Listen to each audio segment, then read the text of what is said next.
रसोई। अक्सर घर में इस बात को लेकर झगड़ा होता है कि खाना किसने बनाया। अभी पीयूष से बात हो रही थी मेरी, तो उन्होंने कहा कि भाई एक इतना बढ़िया मौका ये मिल गया कि पतियों को आपस में लड़ने की ज़रूरत नहीं है कि खाना किसने बनाया, और बच्चों को भी ये बहस करने की ज़रूरत नहीं खाना किसने बनाया, खाना सबसे बढ़िया दादी ने बनाया, उनका मुकाबला नहीं खाने के अंदर। तो हमारे भी पत्रिका के परिवार में एक दादी हैं हमारी, जो पत्रिका के जो फाउंडर रहे कर्पूर चंद जी कुलिश, उनकी वाइफ कंचन कोठारी जी। 80 वर्ष की उम्र में भी खाना बनाने के प्रति और खिलाने के प्रति उनका जो जज्बा है वो देखते ही बनता है। कंचन कोठारी जी और रसोई दोनों एक दूसरे के सिनोनिम हैं, और 80 वर्ष की उम्र में भी उनकी एक आंख रसोई पर रहती है और दूसरी खेतों में पकने वाली फसल पर। कानों को इंतज़ार रहता है फसल के पकने के समय का, कौन सी चीज़ कब कहाँ अच्छी पैदा होती है, उसे कब खाना चाहिए, कौन सी ताज़ा खानी चाहिए, कौन सी 1 साल बाद खानी चाहिए। बहुत सारी चीज़ें ऐसी हैं जो आज आपको इस पुस्तक के माध्यम से नए रहस्यों के रूप में सामने आएंगी। खाना बनाना और लोगों को खिलाना एक कला भी है और एक दायित्व भी, और कंचन जी का तो ये शौक़ ही रहा है। माटी के चूल्हे में पकने वाली चीज़ों को वो आज भी माटी के चूल्हे में ही पकाती हैं।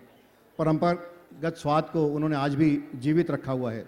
स्वाद और पौष्टिकता के महत्व को सम्मान देने वाली उनकी रसोई आज भी हेल्दी फूड से भरपूर है। वो जो पकवान बनाती हैं, जो विधियां काम में लेती हैं, वो आज बहुत रेयर हो गई हैं।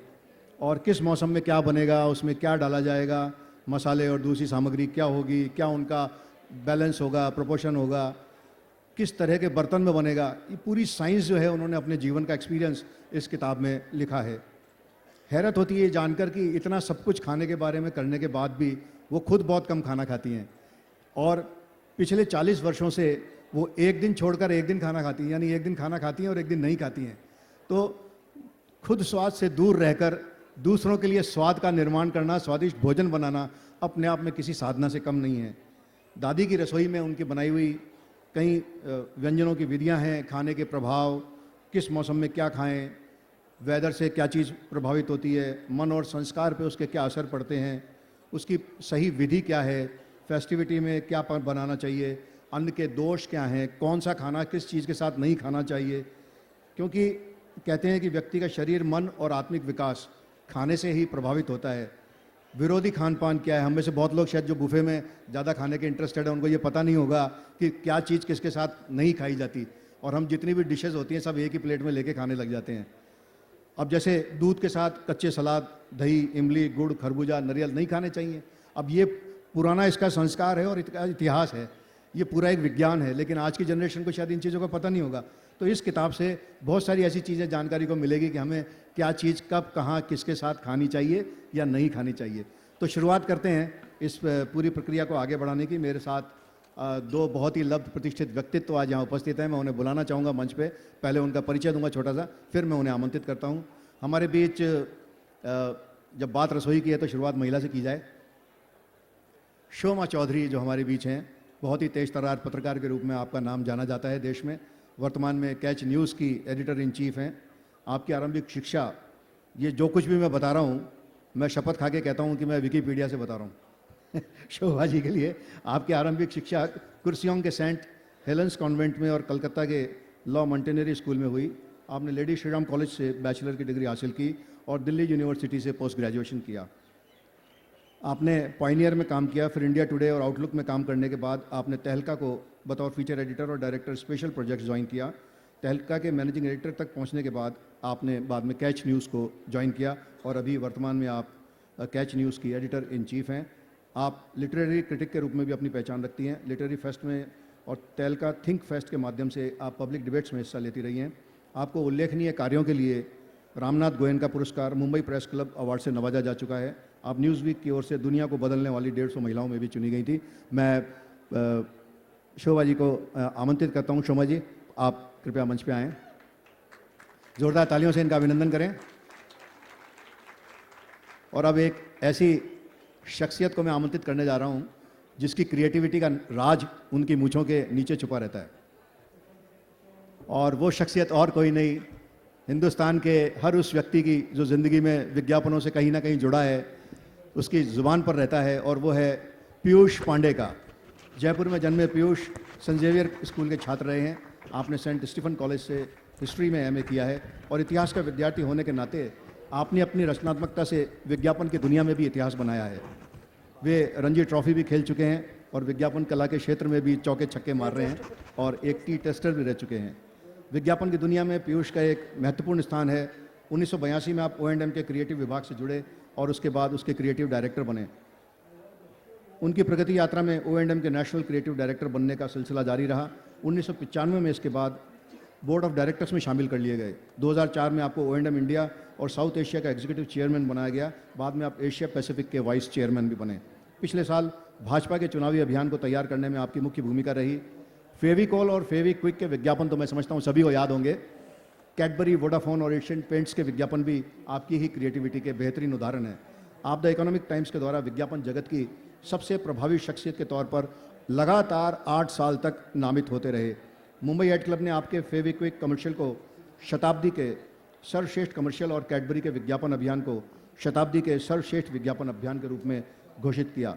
मीडिया एशिया अवार्ड्स 2002 में आपको एशिया के creative person of the year से सम्मानित किया गया।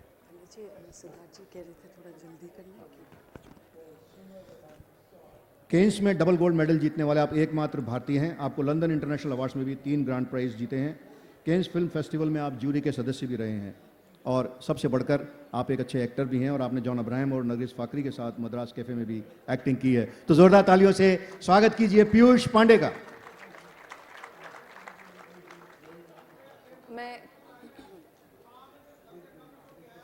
और अब खाने पीने की बातों को लेकर हमारे ये 2 दिग्गज यहाँ पे बातचीत करेंगे। आप भी इनकी बातों का स्वाद लीजिए और फिर आपसे वापस पुस्तक के विमोचन के लिए मुखातिब होंगे। नमस्कार। I'm very comfortable. Good afternoon, everyone. I'm delighted to be here to celebrate the launch of this book, Dadi Ki Rasoi by Kanchan Kothari. You know, when we think about cookbooks today, it's about quick fixes, you know, recipes in 2 minutes, recipes for 5 minutes, recipes for working families. When I was looking through this book, it actually celebrates bringing food back to the kind of central position that it should have in all our lives. Not just as a pragmatic function, but as a bond, as a catalyst, as a creator of personality, you know, as a tool of sustainability. And in fact, this recipe book, which has been put together by Kanchan Kothari, an 80-year-old lady, looks at really the traditional cooking in Rajasthan. And what makes it so special is that in this era of globalization, it reminds us that food is also political. If we are to be sustainable, then we must come back in touch with our traditions of food, of eating local, and of the wisdom that underpinned the local cultures of how food is consumed in different parts of this country and indeed all over the world.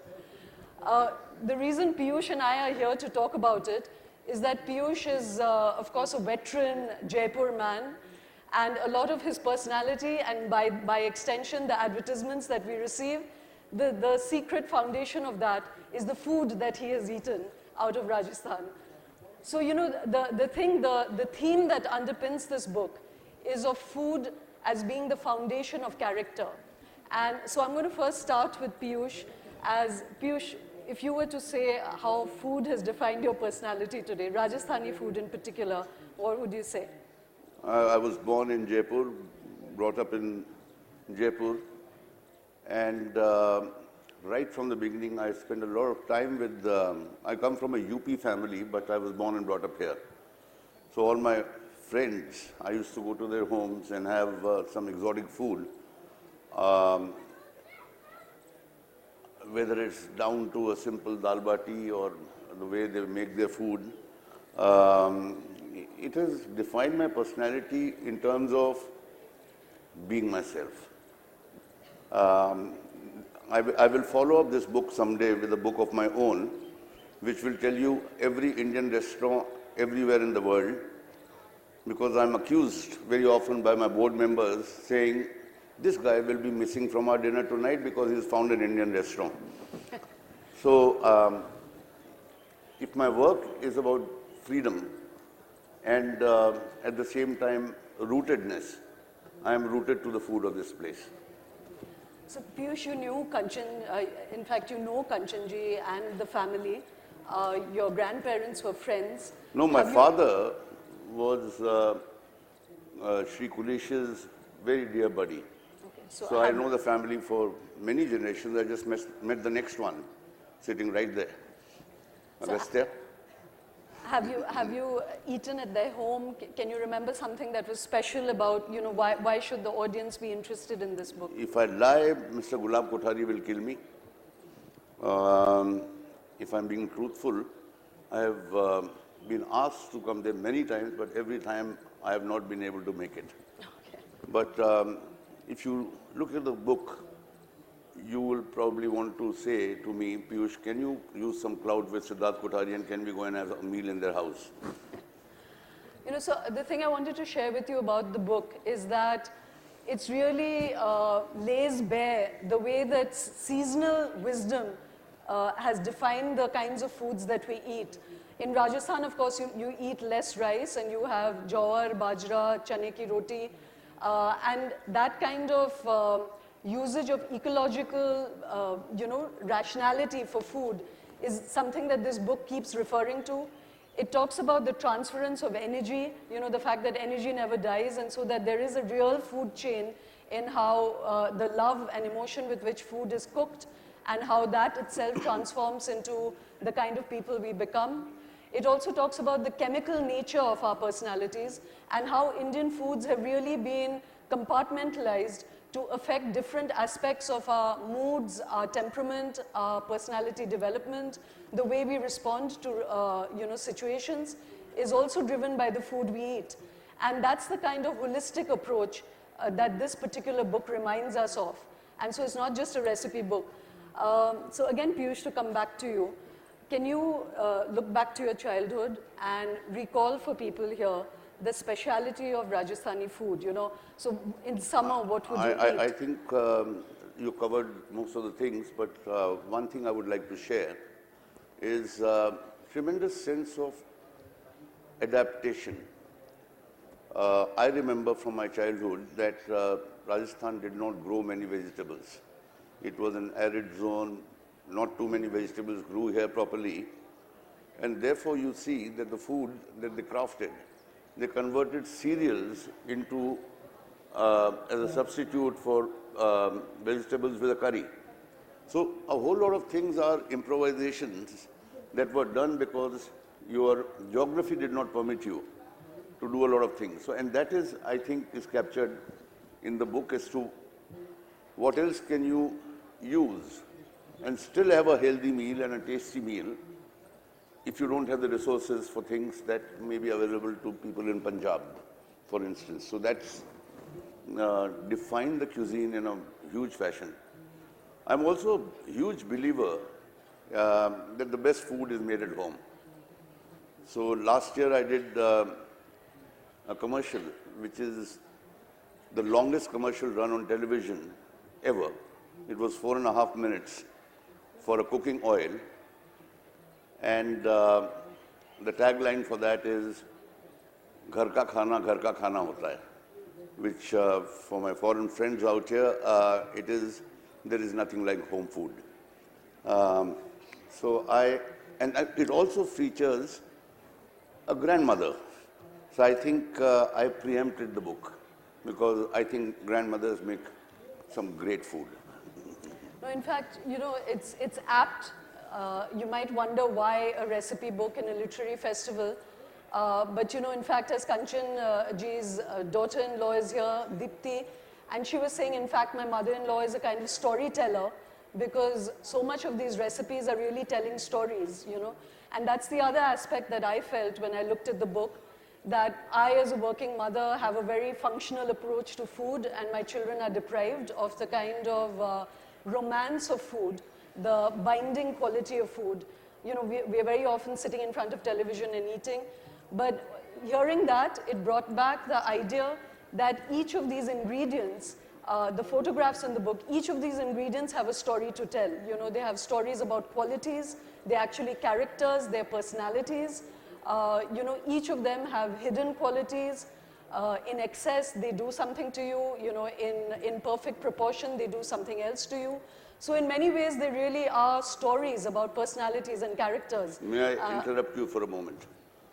You said that cookbooks don't fit into a literary festival. I think they definitely do, because half of the literary stuff is damn difficult to digest. Yes, that too. So Piyush, tell us of all the rich array of Rajasthani food, which are a couple of your favorites, and then tell us why. You know, make us fall in love with that food. I mean, there are the obvious ones like Kher Sangri, there are obvious ones like Gattas, and there are obvious ones, but the way they make their dals, the way they make their vegetables, it really doesn't matter which vegetable you are cooking. They just make it tasty. And the science behind it you already shared, that it's done with there's a method behind the madness, and it's not just pure madness. So take me to a Rajasthani home, and I completely lose my sense of dieting. I just enjoy the food. Sell us one dish, Piyush, as an ad man, you know.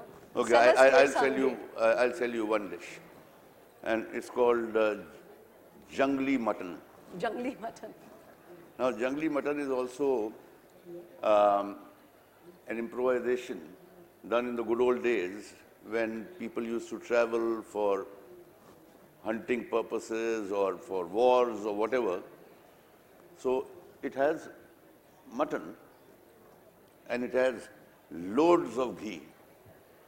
It has long red chilies and salt and nothing else.